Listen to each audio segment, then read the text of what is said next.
هل أصبحت الإمارات يد الشيطان فوق الأرض؟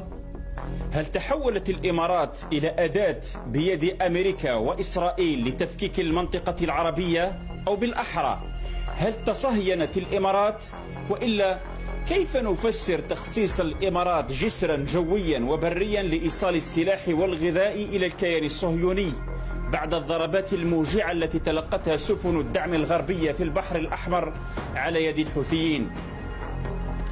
كيف نفسر إرسال الإمارات لطيارين للمشاركة إلى جنب الاحتلال الصهيوني في عدوانه على الشعب الفلسطيني في قطاع غزة؟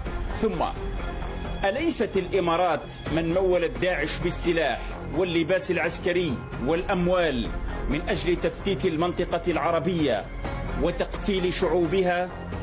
أليست الإمارات هي من تمول زعيم قوات الدعم السريع في السودان حمدان دقلو المعروف بحميدتي بالسلاح لتقتيل الشعب السوداني بهدف تقسيم السودان مرة ثانية مقابل حصولها على الذهب من جبال دارفور؟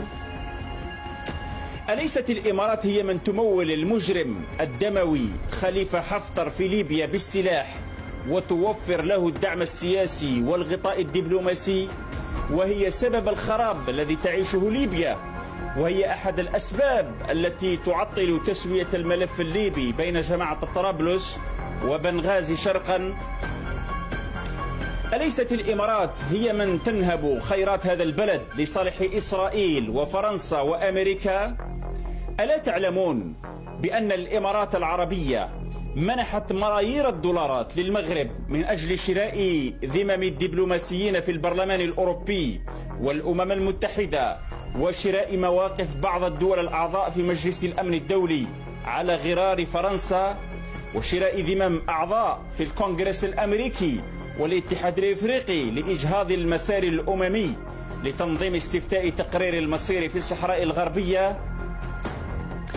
ألا تعلمون بأن الإمارات قدمت ملايير الدولارات للمغرب من أجل تمويل مشروع أنبوب الغاز من نيجيريا عبر الصحراء الغربية إلى أوروبا لتسرقه من الجزائر طبعا لأهميته الاستراتيجية؟